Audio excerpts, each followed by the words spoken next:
Hello, ladies and gentlemen. This is John Ciet. It's interesting. According to the National Association of Realtors, the average real estate agent, and when I say average, those who are actually producing, because such a large number of agents on a national level don't sell a single home in a year, but out of those who actually do produce something, their average income is $54,000, which may seem like, at first glance, not a bad number. But the problem is, according to the federal government, the poverty level for a family of four is about the same number. That's scary. So what that really is saying is that the average real estate agent, if they've got a family to support, is really living at the poverty level. Now, I cannot imagine that any one of you signed up to be in the business of real estate to live in poverty, right? And for a lot of agents, I think that real estate has become a philanthropic endeavor. They work in the business for free. Look, we've got to make certain that we aren't typical in this business or in anything that we do, but specifically in the business of real estate. So the question is, why is it that there are agents out there who make that sort of income or less? What's going on? And I have to tell you that the bottom line is, the answer is that they're not very valuable. Now, look, they're valuable as human beings. They have intrinsic value. They have value in the eyes of their creator. They have value in the eyes of their spouse or their parents or their children or grandchildren. I don't mean that way. I'm talking about value in terms of marketplace. They don't offer value. See, in the marketplace, in a free market system, value is represented by the amount of money that is being exchanged, that people are willing to pay for the goods or the services. And if an agent's making $54,000 a year and the poverty level in the United States is about the same, it tells me there's not enough value being offered.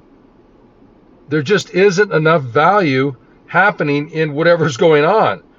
So I have to tell you, there was a day in the business of real estate where that was me. Things got so bad that I had things packed up in a car, no place to live. I couldn't afford rent. I ended up living at a friend's place for some time in the basement on the couch because I didn't offer value to my clients. And yet I thought that what I was doing in the business of real estate was going to lead to me being successful. And the problem is, doing what I did for 4 years straight, my situation didn't get any better. It got worse.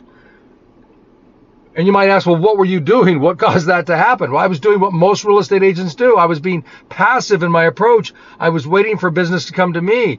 I was focused on marketing and, sending out postcards and ads in home magazines and putting ads on shopping carts, which I did, spending thousands of dollars hoping that people would reach out to me. And what I didn't know at the time was that real estate is not a retail business. People don't walk into your door and say, I want you to help me buy or sell real estate.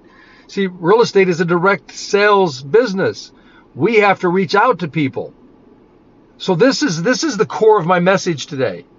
If you want to represent a great deal of value to your clients, to the marketplace in real estate, you have to be able to and be willing to go out and proactively talk to people. The number one value that you represent to the marketplace and your clients is your willingness and your skill to talk to other people. It's as simple as that, ladies and gentlemen. If you're not making enough money in real estate, I can tell you it's because of one of two things. You're either not talking to enough people, or that when you do talk to people, you're not talking with enough skill in the process of communicating with them to get them to feel comfortable and confident to choose you versus the competition. So it's very simple. Spend more time talking to more people. And in the process of doing that, your skill by necessity will improve. Because there isn't one of us who learned how to swim outside of the swimming pool. We got thrown in. There isn't one of us that learned how to ride a bicycle by watching other people do it. We had to get on the bike and fall over several times. I'm telling you, if you want to learn how to have a higher degree of skill in the business of real estate, you want to earn more money in the business of real estate, go out there and dive in head first. Talk to more people and don't be attached to the outcome. Don't be afraid of how they're going to respond and simply focus on the task of talking to more people. And I promise you this, the more people you talk to, the more experience you will have, the more you will learn, and the better you will get at it.